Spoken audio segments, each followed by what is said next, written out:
Class 7 chapter 3 data handling. Data handling करने से पहले, डेटा हैंडलिंग को समझने से पहले हम समझेंगे कि डेटा क्या होता है। डेटा क्या होता है?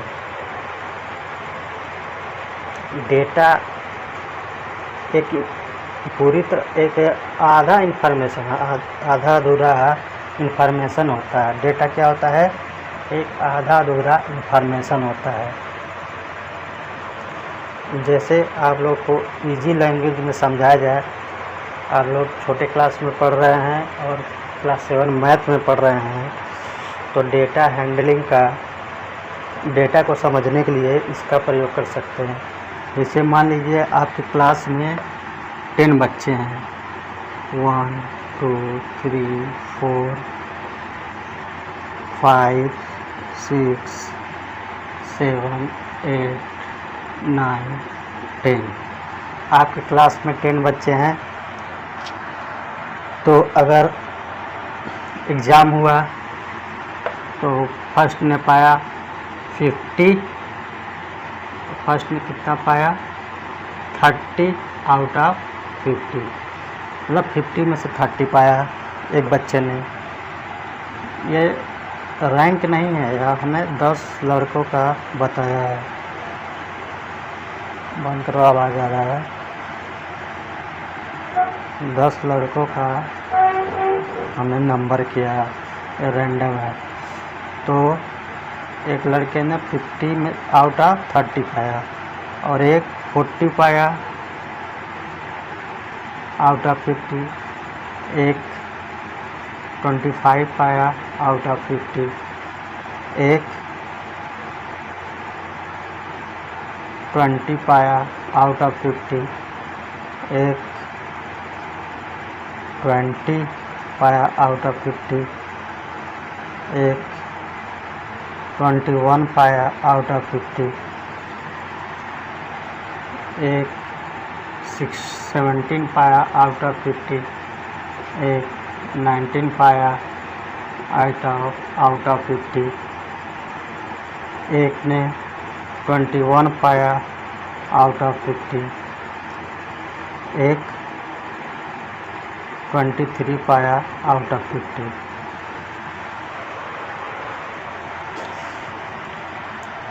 डेटा हैंडलिंग क्लास 7 चैप्टर 3 को आज हम समझेंगे। डेटा क्या होता है? डेटा एक आधा अधूरा इन्फॉर्मेशन होता है जो हम कहीं से कलेक्ट करते हैं।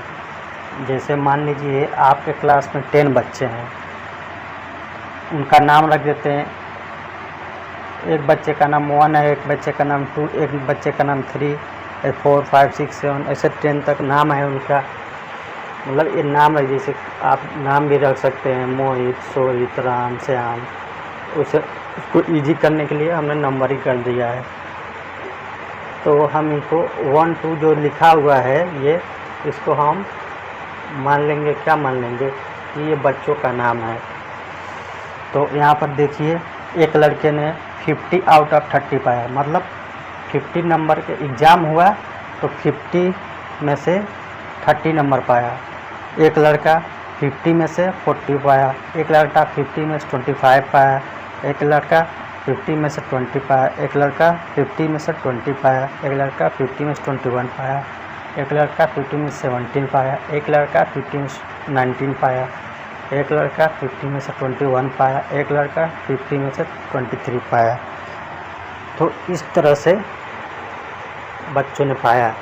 तो क्या है, तो मैथ वाला, अगर कोई मैथ वाला टीचर इसको चेक किया होगा तो उसको जैसे कॉपी और एग्ज़ाम वाली कॉपी मिली होगी, ऐसे मान लीजिए 1 हो गया, 2 हो गया, ऐसे रैंडम मिला होगा उसको। तो उसने इस कॉपी को उठाया, मान लीजिए इसमें नंबर 2 वाले का निकला, नंबर 2 वाला कितना पाया? 40 नंबर पाया है। इसी तरह से उसने नंबर 2 वाला 40 पाया, फिर मान लीजिए ये निकल गया 5th नंबर वाला 20 नंबर पाया 50 में से। तो इस तरह से वो कॉपी रखता जाएगा। तो कैसे पता चलेगा कौन फर्स्ट आया, कौन सेकंड आया, कौन कौन बराबर नंबर पाए हैं? तो इसके लिए ये रॉ डेटा है, ये फुल इन्फॉर्मेशन नहीं दे रहा है। कुछ तो इन्फॉर्मेशन दे रहा है लेकिन फुल इन्फॉर्मेशन नहीं दे रहा है। इसीलिए इनको ऑर्गेनाइज करना पड़ेगा। जब हम ऑर्गेनाइज करेंगे तो हमको पता लग जाएगा फर्स्ट नंबर पर कौन आया, मतलब क्लास में फर्स्ट कौन आया मैथ में। तो इसको ये जो डेटा है ये ऑर्गेनाइज फॉर्म में नहीं है, तो इसीलिए हम इसको रॉ डेटा कहते हैं। क्या कहते हैं? Raw data. इसको रॉ डेटा कहते हैं। और जब इसको ऑर्गेनाइज फॉर्म में लिख लेंगे, ऑर्गेनाइज फॉर्म में क्यों लिखा जाता है? ऑर्गेनाइज फॉर्म में इसलिए लिखा जाता है ताकि उससे हमको कुछ इन्फॉर्मेशन निकालना होता है जो इजी तरीके से आसानी से वो हमको मिल जाए। नहीं तो मान लीजिए हम देखेंगे इसमें ये कॉपी रखी हुई है, कोई ऐसे पाया तो 2 नंबर 40, ये 20, ऐसे ऐसे करके देखेगा तो ढूंढते रहेगा, थोड़ा टाइम लगेगा। अगर इसी को ऑर्गेनाइज फॉर्म में अगर हम रख देंगे, जो सबसे ज़्यादा नंबर पाया उसको सबसे ऊपर, उससे थोड़ा सा कम और उसके नीचे अगर कॉपी को रख देंगे तो ऑर्गेनाइज फॉर्म में वो कॉपी हो गया। या ऑर्गेनाइज फॉर्म में उसी इस नंबर पे कॉपी जो मिला रख लेंगे तो ऑर्गेनाइज फॉर्म में हमको मिल जाएगा। इससे इजी हो जाएगा। कोई भी देखेगा, उठाएगा, पहले देखेगा ऊपर सबसे कौन है, हाँ ये लड़का फर्स्ट आया है। मान लीजिए इसमें देखते हैं कौन सा फर्स्ट आया है, कौन लड़का, इसको हम ऑर्गेनाइज करते हैं। तो हम देख रहे हैं सबसे ज़्यादा नंबर फर्स्ट वाला कौन है, तो 30, 40, 25, 21, 17, 19, 21, 23, मतलब 40 वाला सबसे ज़्यादा है। मतलब जिसका नाम 2 था वह रैंक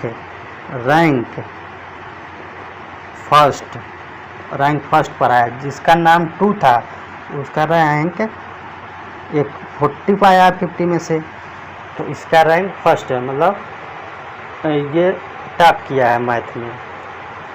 उसी तरह से अब देखेंगे कि सेकेंड रैंक पे कौन आया। सेकेंड रैंक पर 40, 30, हाँ 30 ही, इससे थोड़ा सा कम कौन सा है, 30 वाला है। तो 30 वाला 1 है, जिसका नाम 1 है वह रैंक सेकेंड पर आया है, क्योंकि ये 30 नंबर पाया है आउट ऑफ 50। इसी तरह से ये अब देखते हैं थर्ड नंबर पे कौन आया है, 25, 20, 23, 21, तो 25, 30 से थोड़ा सा कम कौन है, 25 है। तो 25 कौन पाया है, थर्ड नंबर वाला, मतलब थर्ड नंबर वाला 25 पाया है। तो थर्ड नंबर 25 पाया है आउट ऑफ 50, तो ये थर्ड रैंक पर आ गया, थर्ड रैंक पर। और उसके बाद से देखते हैं 25 से थोड़ा सा कम कौन है, 20, 20, 20, 23, 21, 23 है। 25 से थोड़ा सा कम कौन है, 23 है। तो मतलब 10th नंबर वाला बच्चा 23 पाया है आउट ऑफ 50, तो इसका रैंक क्या हो जाएगा, 4th रैंक हो जाएगा, 4th। इसी तरह से अब देखते हैं 23 से कम क्या है, 23 से 23 से 21 है। तो 21 पे ये 6th वाला बच्चा 21 पाया है 50 में से। तो और इसी में ये 20 इसने भी पाया है और 21 इसने पाया है और 21 9th वाला भी पाया है। तो 9th वाला बच्चा भी 21 पाया है। Out of 50। तो इन दोनों का रैंक क्या रहेगा? इन दोनों का रैंक रहेगा 5th रैंक रहेगा, 5th रैंक। इसके बाद अब देखते हैं 21 से कम क्या है? 21 है। हाँ 21 तो हो गया। और 21 से कम क्या है? 20 है, 20 है। तो मतलब 4th नंबर वाला बच्चा, यहाँ पर रैंक लिखेंगे, रैंक, और यहाँ पर बच्चे का नाम। तो 24th नंबर वाला भी 20 पाया है आउट ऑफ 50, और 5 नंबर वाला भी 20 पाया है आउट ऑफ 50। इन लोगों का रैंक कितना हो जाएगा? इन लोगों का रैंक हो जाएगा, ये 5th हो गया तो ये 6th रैंक हो जाएगा, 6th रैंक हो जाएगा इन दोनों का। अब देखते हैं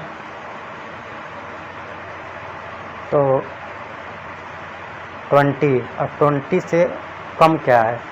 20 से कम है 19 और 17। तो 19 पे कौन सा बच्चा है? 8 नंबर, जिसका नाम 8 है, उसने 19 पाया है आउट ऑफ 50 से। तो इसका रैंक क्या हो जाएगा? ये 6th 7th रैंक हो जाएगा, 7th रैंक इसका। अब 19 से कम क्या है? 19 17 है। तो 7 वाला बच्चा 17 नंबर पाया है, और इसका रैंक कितना हो जाएगा? 8th रैंक हो जाएगा। अब देखिए आप लोग, यहाँ से हमने इस डेटा को ऑर्गेनाइज कर लिया। तो हमको जानना है कि कौन लड़का टाइप किया है, तो हमने ऑर्गेनाइज ही किया है ऊपर से नीचे घटते हुए क्रम में, डिक्रीजिंग ऑर्डर में। तो सबसे ऊपर जाएंगे, मतलब 2nd नंबर वाला बच्चा जिसका नाम 2nd है, उसने टॉप किया है मैथ में। ये सबसे ज़्यादा नंबर पाया है, 50 में से 40 नंबर पाया है। उसी से 2nd नंबर पे 2nd वाला बच्चा जिसका नाम फर्स्ट है, वो वाला बच्चा 2nd आया है। और जिसका नाम 3rd है, वो 3rd पोजीशन पर आया है। और जिसका नाम 10th है, वो 4th पोजीशन पर आया है। और 21, 6 और 9th वाले बच्चे दोनों क्या सेम नंबर पाए हैं। तो इनका आप रैंक कितना होगा? 5th रैंक होगा। उसी तरह से 4 और 5 नाम वाले लड़के 20 पाए, तो इनका नंबर सेम है, तो रैंक भी सेम रहेगा। तो 6th रैंक पे आए हैं। और 8 वाला लड़का 7th रैंक पे आया है, और 7th वाला लड़का 8th रैंक पर आया। मतलब टाइप किसने किया? तो हम ऊपर आसानी से देख लेंगे, 2nd नंबर वाला लड़का टाइप किया है। सबसे कम नंबर किसने पाया है? 7th जिसका नाम है, वो 8th रैंक पर आया है, ये सबसे नीचे है। और सेम नंबर वाले कितने बच्चे हैं? 2 बच्चे 21 पाए हैं, और 2 बच्चे 20 पाए हैं। तो इससे हमको क्या देखने में आसानी हो जा रही है। फर्स्ट कौन आया तो हम सीधा ऊपर पहुंचेंगे, तो हमको पता लग जाएगा। 2nd जिसका नाम 1 है, जिसका नाम 1 है, जिसका नाम 2 है, वह फर्स्ट आया है, सबसे ज़्यादा नंबर लिया है। तो इसको हमने क्या किया, एक अपने सहूलियत के लिए, अपने इजी आसानी के लिए हमने इसे डेटा को ऑर्गेनाइज कर लिया। ये हमको फुल इन्फॉर्मेशन बता रहा है, कौन टॉप किया है, कौन 2nd है, कौन 3rd है, कौन 4th है, कौन 5th है, कौन 6th, कौन 7th है। तो ये हमारा डेटा है। कॉपी चेक करते वक्त हमने इसको किसी भी तरह से कॉपी को रख दिया था, अब उसको हमने ऑर्गेनाइज कर लिया। तो पहला कॉपी उठाएंगे तो हम देखेंगे, मतलब पहला वाला बच्चा इस तरह से कॉपी को रख लेंगे। तो फर्स्ट वाले को फर्स्ट जो आएगा उसको दे देंगे, फिर 2nd वाला उसको देंगे, 3rd वाला। तो इस तरह से ये रॉ डेटा है। और ये प्रोसेसिंग डेटा है, प्रोसेस कर दिया गया है। मतलब अपने हिसाब से इसको कंप्यूटर में भी डाल के प्रोसेस कर देते हैं और अपने भी कर लेते हैं। अपने करने से थोड़ा टाइम लगता है। मान लीजिए बहुत ज़्यादा डेटा, खूब ज़्यादा हज़ारों लाखों होता, तो एक इंसान नहीं कर पाता, तो उसको कंप्यूटर में डाल देते हैं। तो कंप्यूटर ये नंबर के हिसाब से, रैंक के हिसाब से उसको फर्स्ट सेकंड थर्ड लिख देता है और वो प्रिंट निकाल के हम देख लेते हैं कौन सा बच्चा फर्स्ट आया, कौन सा लास्ट आया, कौन सेकंड आया है। तो ये सब जो डेटा था जो रैंडम फॉर्म में लिखा हुआ है, रैंडम मतलब इधर उधर लिखा हुआ है, ये रैंडम फॉर्म में है और ये ऑर्गेनाइज फॉर्म में है। तो इस डेटा को हम कहेंगे ऑर्गेनाइज डेटा या प्रोसेस डेटा। इसको कहेंगे रॉ डेटा, इसको कहेंगे ऑर्गेनाइज डेटा, ऑर्गेनाइज्ड डेटा। अब इससे हम ऑर्गेनाइज डेटा से जो हम चाहते हैं वो इन्फॉर्मेशन ले सकते हैं। मतलब देखेंगे फर्स्ट कौन आया, सेकंड कौन आया, थर्ड कौन आया। इससे हमने इसीलिए ये ऑर्गेनाइज किया था कि हमको पता चले कौन फर्स्ट आया है, कौन सेकंड आया, कौन थर्ड, कौन फोर्थ, कौन फिफ्थ। अपने हिसाब से इसको हमने ऑर्गेनाइज कर लिया और प्रोसेस कर लिया। तो इससे डेटा का मतलब आप लोगों को क्या समझा? कोई भी इंफॉर्मेशन हो, कोई भी डेटा जो रैंडम फॉर्म में हो, उससे क्या इन्फॉर्मेशन हमको लेना है, उस तरह से उसको ऑर्गेनाइज कर दें तो वह क्या हो जाएगा, ऑर्गेनाइज डेटा। और वो इन्फॉर्मेशन हमको आसानी से मिल जाए, इसको ध्यान रखिएगा। आसान बनाने के लिए हम उसको ऑर्गेनाइज करते हैं, तो इससे क्या हो गया, ऑर्गेनाइज्ड हो गया। तो इससे हम इन्फॉर्मेशन आसानी से निकाल सकते हैं। फर्स्ट पे कौन आया, तो सेकंड नंबर वाला लड़का आया है जिसका नाम सेकंड था, और सेकंड पे कौन, फर्स्ट वाला लड़का आया है। अगर इसमें देखें, अगर ये अनऑर्गेनाइज्ड होता तो बहुत ही टाइम कंज्यूम करता। हम देखते कौन फर्स्ट आया है तो देखते 30, 40, अभी देखेंगे इधर भी तो कहीं 40 से तो ज़्यादा तो नहीं ना आ गया है, तो पूरा देखना पड़ता है, हर बार इसको पूरा देखना पड़ता है, तो टाइम बहुत ज़्यादा कंज्यूम होता है। इसीलिए ऑर्गेनाइज्ड बना दिया गया है। जब ऑर्गेनाइज्ड बना देंगे तो हमको सबसे ऊपर देखेंगे, जो फर्स्ट आया रहेगा सबसे ऊपर रहेगा। तो ये होता है रॉ डेटा, ये होता है ऑर्गेनाइज डेटा। तो यही डेटा हैंडलिंग होता है, और डेटा हैंडलिंग बहुत ही इम्पॉर्टेंट चैप्टर है। ये आप लोग सोचते हो कि इसका यूज कहाँ होता है, इसका यूज हर जगह होता है। जैसे मान लीजिए कि हम किसी